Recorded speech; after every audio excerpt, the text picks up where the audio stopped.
Good morning students, welcome to our YouTube channel dynamic tuition classes. और जैसा कि आप सभी को पता है, हम अपने इस यूट्यूब चैनल पर एक क्लासेस चला रहे हैं जिसको हमने नाम दिया है क्विक रिवीजन बैच सीरीज। और हमने ये क्लासेस जो चलाई हैं वो उन स्टूडेंट्स के लिए चलाई हैं जो इस बार 10th क्लास का बोर्ड का एग्जाम देने वाले हैं। और हमने अपनी सीरीज में चैप्टर नंबर 1, चैप्टर नंबर 2 और चैप्टर नंबर 3 जो है वो आधा कंप्लीट कर दिया है। और हमने क्या किया है, इस सीरीज में उन बच्चों का खासकर ध्यान रखा है जो कम से कम टाइम में पूरी केमिस्ट्री को रिवीजन करने वाले हैं। ठीक है, तो हमने क्या किया, इस सीरीज में लगभग आपके 12 के 13 लेक्चर्स करा दिए हैं। आज हमारा नेक्स्ट लेक्चर होगा और हमने आज इस लेक्चर में आपका जो चैप्टर नंबर 3 है, मेटल्स एंड नॉन मेटल, उसको कंप्लीट कराएंगे। ठीक है, तो देखिए हमारा लास्ट टॉपिक क्या है इसका। जो हमारा लास्ट टॉपिक है वो लास्ट टॉपिक ये है कि एक्सट्रैक्शन ऑफ मेटल।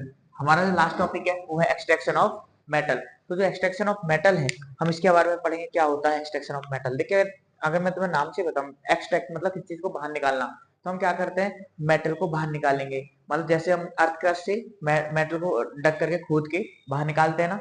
और देखिए, तो हम किसी भी मेटल को जब बाहर निकालते हैं तो होगा क्या, तो उसके साथ इम्प्योरिटीज आ जाती हैं, सैंड की फॉर्म में, मड की फॉर्म में, बहुत सारी चीजें आ जाती हैं। ठीक है, उसमें मिनरल्स भी होते हैं, ओर्स भी होते हैं। तो देखिए क्या होगा, एक्सट्रैक्शन ऑफ मेटल पहले होता क्या है, it is a process of obtaining pure metal from its ore. मतलब जो मेटल का एक्सट्रैक्शन है जिसको मेटलर्जी कहते हैं, वो एक ऐसा प्रोसेस है जब हम क्या करते हैं, हम क्या निकालते हैं, ऑब्टेन करते हैं किसी प्योर मेटल को। किसको, जब हम किसी प्योर मेटल को उसके ओर से बाहर निकालते हैं, अलग निकालते हैं, एक्सट्रैक्ट करते हैं, वही कहलाता है आपका मेटलर्जी और वही कहलाता है एक्सट्रैक्शन ऑफ मेटल। अब देखिए हम क्या करते हैं, हमने एक्सट्रैक्शन ऑफ मेटल को क्लासिफाई किया है कितने, 3 टाइप्स में, कितने, 3 स्टेप्स में। एक्सट्रैक्शन ऑफ मेटल को 3 स्टेप में क्लासिफाई किया गया है।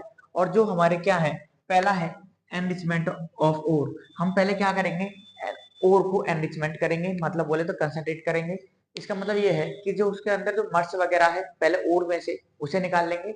ओर का मतलब ये है कि जो हम मेटल निकालने वाले हैं वो हमारा ज्यादा मात्रा में हो, मतलब बोले तो उसकी जो परसेंटेज है वो ज्यादा अमाउंट में होती है, वो होता है ओर। इसका मतलब पहले हम उस ओर का एनरिचमेंट करेंगे, उसके अंदर जो मर्स है, सैंड्स है, जो बाकी जो डस्ट पार्टिकल्स है उनको अलग कर लेंगे।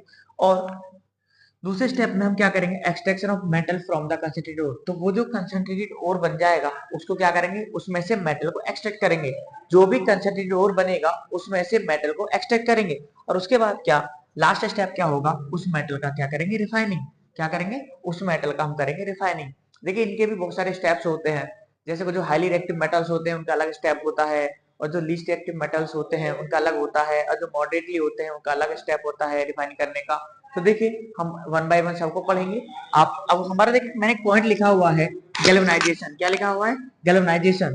तो galvanisation it is a process, एक ऐसा प्रोसेस होता है इन विच, जिसमें कोटिंग होती है आयरन की विद जिंक। मतलब क्या है, जब हम आयरन के पार्टिकल पे जिंक की कोटिंग कर देते हैं, अगर आयरन के किसी भी आर्टिकल पर जिंक की कोटिंग कर देते हैं, वही कहलाता है आपका क्या, गैल्वेनाइजेशन। अगर हम, मैं दोबारा रिपीट कर रहा हूं, अगर हम आयरन के किसी भी आर्टिकल पर जिंक की कोटिंग कर देते हैं, वही प्रोसेस कहलाता है गैल्वेनाइजेशन। क्या कहलाता है, गैल्वेनाइजेशन। ठीक है, नोट डाउन कीजिए, फिर आगे चलते हैं। हाँ भाई, अब आगे देखिए, आपको दिख रहा होगा बोर्ड पर, क्या हमने क्या किया, जो वो कंसंट्रेटेड ओर निकाला उसके क्या क्या स्टेप्स होंगे, अब आगे देखना। क्या, पहला ओर, जो हमारा ओर है ये वो ओर है जो कंसंट्रेटेड ओर है। कौन सा है, कंसंट्रेटेड ओर है। और इस कंसंट्रेटेड ओर में क्या होगा, हमारे जो हमने मेटल्स को क्लासिफाई किया था, आपको पता है हमने 3 टाइप में क्लासिफाई किया था मेटल्स को। वो मेटल्स जो हाईली रिएक्टिव होते हैं, दूसरे वो जो मॉडरेटली रिएक्टिव होते हैं, और तीसरे वो जो लेस रिएक्टिव होते हैं। तो देखिए क्या है, मेटल्स ऑफ हाई रिएक्टिविटी, अगर वो मेटल्स जो जिसकी रिएक्टिविटी हाई होती है उनका एक्सट्रैक्शन का प्रोसेस क्या होता है। तो देखिए जो मेटल्स हाईली रिएक्टिव होते हैं उनका क्या करते हैं, हम इलेक्ट्रोलाइसिस करते हैं मोल्टन ओर। उन्हें मोल्टन ओर में लाकर, मोल्टन फॉर्म में लाकर उसका इलेक्ट्रोलाइसिस कराते हैं। क्या कराते हैं, इलेक्ट्रोलिसिस कराते हैं। और उसके बाद हमें क्या मिल जाता है, प्योर मेटल मिल जाता है। अब कहोगे सर इलेक्ट्रोलाइसिस क्या कराते हैं, तो इलेक्ट्रोलाइसिस के लिए हम एक क्वेश्चंस करेंगे और इलेक्ट्रोलाइसिस प्रोसेस को उस क्वेश्चन के थ्रू समझेंगे। उसके बाद वो मेटल्स जो मीडियम एक्टिविटी रखते हैं, ऐसे मेटल्स जो सीरीज में मीडियम में आते हैं, बीच में आते हैं, उन मेटल्स की हम बात करेंगे, उनको कैसे। तो देखिए हमने, वो अलग अलग होते हैं, एक तो सल्फाइड और होता है, एक कार्बोनेट और होता है। ऐसे मेटल्स, तो उनके अंदर एक और होगा सल्फाइड का जिसके अंदर सल्फर पाया जाएगा, एक ऐसा होगा कार्बोनेट का जिसमें कार्बन पाया जाएगा। तो देखिए सल्फाइड का और का एक्सट्रैक्ट करने का प्रोसेस अलग है और सल्फाइड के और उसको करने का अलग है, कैल्शियम का अलग है और सल्फाइड का अलग है। तो जो हमारा कार्बोनेट और होगा उसको जो प्रोसेस होगा होगा कैल्सिनेशन। क्या होगा? कैल्सिनेशन। और जो सल्फाइड और का अलग करने का प्रोसेस होगा उसको कहेंगे रोस्टिंग। क्या कहेंगे? रोस्टिंग। अब आप कहोगे सर हमें ये तो बता दीजिए कैल्सिनेशन रोस्टिंग क्या होता है। तो इस चीज की भी चिंता मत कीजिए, हम क्वेश्चन के थ्रू ये भी पढ़ने वाले हैं कि रोस्टिंग क्या होता है और कैल्सिनेशन क्या होता है। उसके बाद इनका जब दोनों प्रोसेस का फिर हम उनको क्या बना लेंगे? ऑक्साइड्स ऑफ मेटल बनाएंगे। उसके बाद हम रिडक्शन कराएंगे मेटल का। क्या कराएंगे? रिडक्शन कराएंगे। उससे मेटल क्या हो जाएगा? हमारा प्योरीफाई हो जाएगा, तो मेटल यहाँ भी निकल जाएगा। और जो तीसरे मेटल्स हैं जो हमारे लो रिएक्टिविटी रखते हैं वो क्या है? मतलब जो मेटल्स हमारे लो रिएक्टिविटी होंगे उनका भी क्या फॉर्म होगा? सल्फाइड और फॉर्म होगा। अब जब सल्फाइड और यहाँ भी फॉर्म हो रहा था तो सल्फाइड में क्या प्रोसेस लग रहा था? रोस्टिंग। तो यहाँ भी क्या लगेगा? रोस्टिंग का प्रोसेस लगेगा और हमें प्योर मेटल मिल जाएगा। ये सारे वो स्टेप्स लिखे हैं मैंने जो आपकी रिएक्टिविटी सीरीज के अकॉर्डिंग मेटल्स को क्लासिफाई करके लिखे जाते हैं।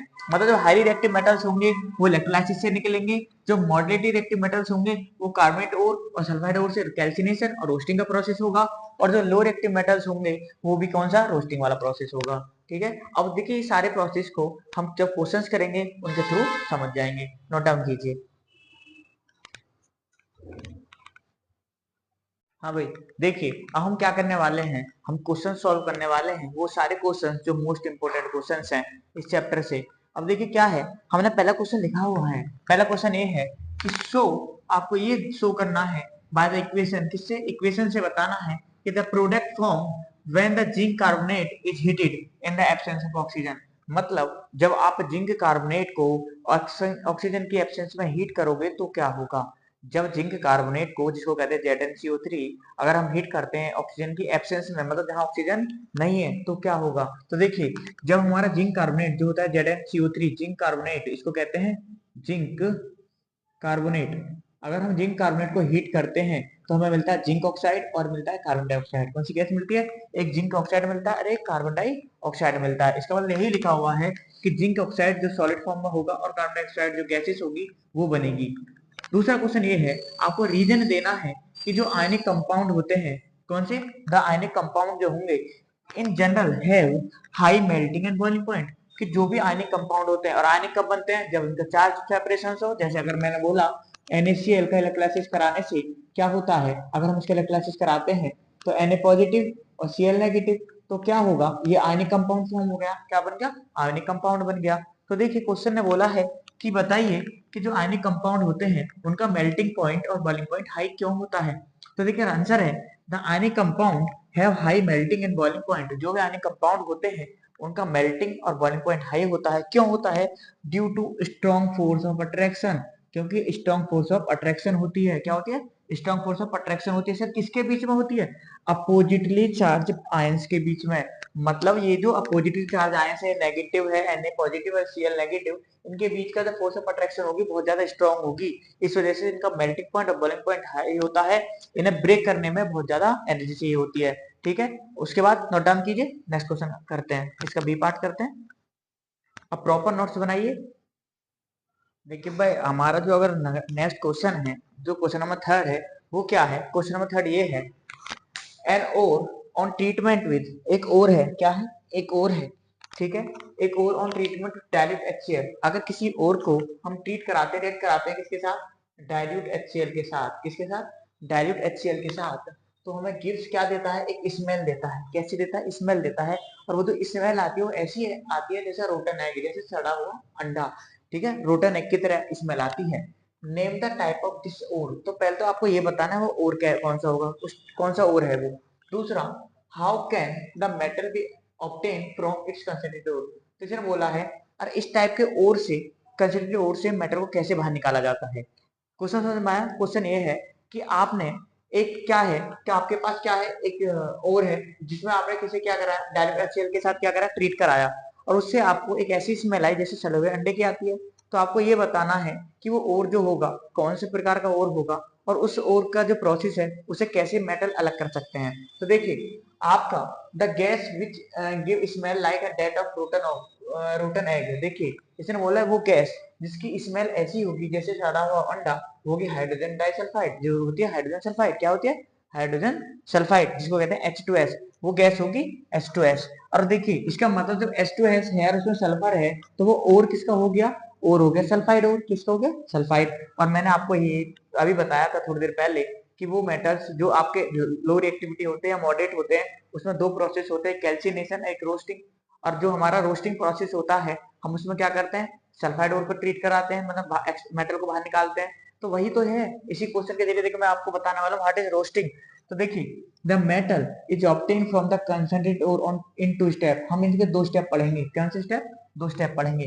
पहला स्टेप है रोस्टिंग, क्या है रोस्टिंग। और रोस्टिंग में क्या होता है, रोस्टिंग जो प्रोसेस होता है उसमें मेटल को हाई टेम्परेचर पर हीट किया जाता है in the presence of oxygen, किसके प्रेजेंस में, ऑक्सीजन की प्रेजेंस में। तो देखिए आपके पास क्या था, मेटल का सल्फाइड और था, क्या था, मेटल का सल्फाइड और। जब आपने ऑक्सीजन के साथ ऑक्सीजन की प्रेजेंस में उसे ट्रीट कराया और हाई टेम्परेचर पर हीट कराया, तो आपका इसका मेटल का बनता है ऑक्साइड, क्या बनता है, मेटल का ऑक्साइड फॉर्म होता है, जैसे इसका नाम है जिंक ऑक्साइड, क्या है, जिंक ऑक्साइड। और हमें गैस निकलती है सल्फर डाइऑक्साइड, क्या निकलती है, सल्फर डाइऑक्साइड गैस निकलती है। सर उसके बाद क्या होगा, दूसरा जो प्रोसेस होगा वो होगा रिडक्शन विद कार्बन। हम क्या कराएंगे, कार्बन के साथ कराएंगे रिडक्शन, क्या कराएंगे, रिडक्शन कराएंगे कार्बन के साथ। आपको पता है रिडक्शन का मतलब होता है एडिशन ऑफ ऑक्सीजन और रिमूवल ऑफ हाइड्रोजन। तो क्या होगा, on heating the metal oxide, ये जो मेटल ऑक्साइड बना है हमारा ZnO, उसको हीट कराएंगे विद कार्बन, किसके साथ कराएंगे, कार्बन के साथ। जब उस मेटल ऑक्साइड को कार्बन के साथ हीट कराएंगे तो it reduce to free metal, तो हमको मेटल दे देगा, जो हमें चाहिए ना मेटल वो मिल जाएगा। जैसे आपके पास जिंक ऑक्साइड है, और जिंक ऑक्साइड जो है इसको आपने कार्बन के साथ ट्रीट करा दिया, किसके साथ, कार्बन के साथ, तो हमें क्या मिल गया, जिंक मिल गया, जो हमारा प्योर मेटल होगा, और आपका कार्बन मोनोऑक्साइड गैस अलग हो गई। यही प्रोसेस होता है रोस्टिंग। तो रोस्टिंग का मतलब यह है कि आप जब किसी मेटल के सल्फाइड को ऑक्सीजन की प्रेजेंस में हीट कराते हो तो आपको उसका ऑक्साइड मिलता है, उसके बाद हम उसका रिडक्शन करा देते हैं और रिडक्शन से हमें मेटल मिल जाता है। नोट डाउन कीजिए, फिर आगे चलते हैं।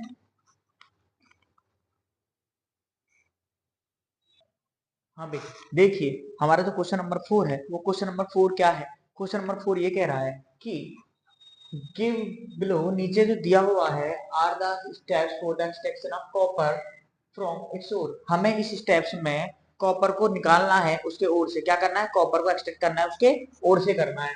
तो राइट द केमिकल इक्वेशन, तो उन्हें हमें एक्सप्लेन करना है केमिकल इक्वेशन से। तो पहला स्टेप ये है क्वेश्चन में कि रोस्टिंग ऑफ कॉपर सल्फाइड, आपको जो कॉपर सल्फाइड है उसकी रोस्टिंग करनी है, क्या करनी है, कॉपर सल्फाइड की रोस्टिंग करनी है। और आपको खुद दिख रहा है कि जो ओर है वो सल्फाइड का ओर है, और सल्फाइड का ओर मैंने आपको प्रोसेस बताया रोस्टिंग।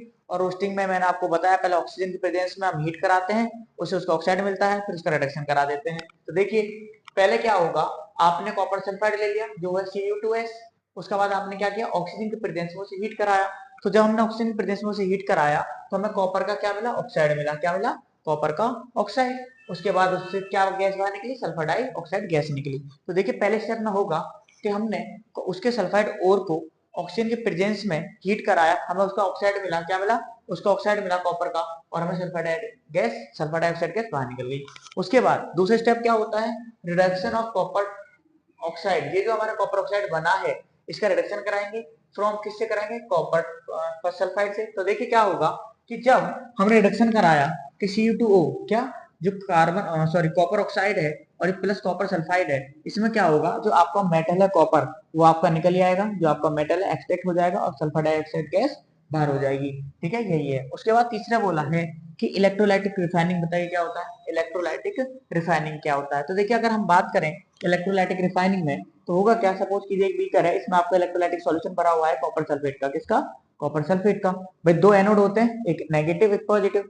सपोज कीजिए एनोड की रोड है, ये दो बैटरी से कनेक्ट होंगे डीसी से, किससे, डीसी से कनेक्ट होंगे दोनों। तो क्या होगा, अब जो एनोड होता है वो हमारा पॉजिटिव चार्ज होता है, जो कैथोड होता है वो नेगेटिव चार्ज होता है। एनोड हमारा पॉजिटिव चार्ज होता है और कैथोड हमारा नेगेटिव चार्ज होता है। ये एनोड है, ये क्या होता है, कैथोड है। तो देखिए इन्हीं पे हमारा क्या होगा, जो मेटल है वो डिपॉजिट हो जाता है। तो देखिए क्या होगा, हम बता रहे हैं कि एनोड पर जो कॉपर होगा, क्या होगा, कॉपर ये फ्री स्टेट में है इनिशियली, तो बाद में क्या करता है, इलेक्ट्रॉन का लॉस करता है। और सर जहां ही इलेक्ट्रॉन का लॉस होता है उसको कहते हैं ऑक्सीडेशन, क्या कहते हैं, ऑक्सीडेशन। तो यहाँ पे ऑक्सीडेशन प्रोसेस होगी एनोड पर, जो एनोड वाला है उस पर ऑक्सीडेशन प्रोसेस होगी। जो कॉपर है जीरो स्टेट से +2 में चला जाएगा, अगर हम कैथोड की बात करें, कैथोड पर क्या होता है, गेन ऑफ इलेक्ट्रॉन, तो इसका मतलब यहाँ होता है रिडक्शन, क्या होता है, रिडक्शन। तो इसमें क्या होता है, कॉपर +2 से कहाँ चला जाता है, 0। इसी प्रोसेस को कहते हैं इलेक्ट्रोलाइटिक रिफाइनिंग। और बाकी हम एक और क्वेश्चन कराएंगे, उससे आप क्लियरली समझ जाओगे, नोट डाउन कीजिए।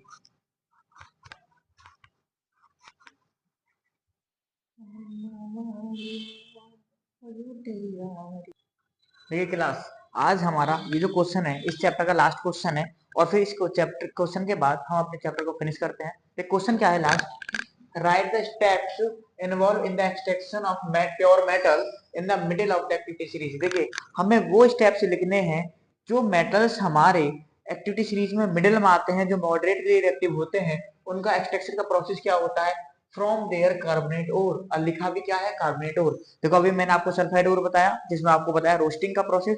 अब कार्बोनेट ओर में क्या होगा, कैल्सिनेशन का प्रोसेस। देखिए सबसे पहले हम क्या करते हैं, मेटल को एक्सट्रैक्ट करने के लिए हम पहले मैटर का क्या करेंगे, एनरिचमेंट करेंगे। ओर का क्या करेंगे, ओर का सबसे पहले एनरिचमेंट करेंगे, जिसको कहते हैं कंसंट्रेट करेंगे।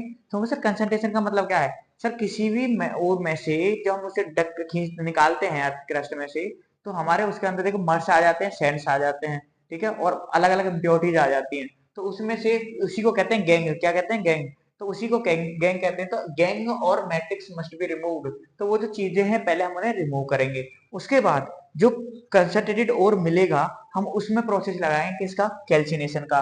और कैल्सिनेशन भी क्यों लगाएंगे सर, हमारे पास जो ओर है वो कार्बोनेट का ओर है। और मैंने आपको अभी जब चैप्टर पढ़ा रहा था उसी में बताया था कि कार्बोनेट के ओर में कैल्सिनेशन लगाते हैं और सल्फाइड के ओर में रोस्टिंग का प्रोसेस लगाते हैं। तो सर कैल्सिनेशन क्या होगा, the carbonate ore must be heated strongly.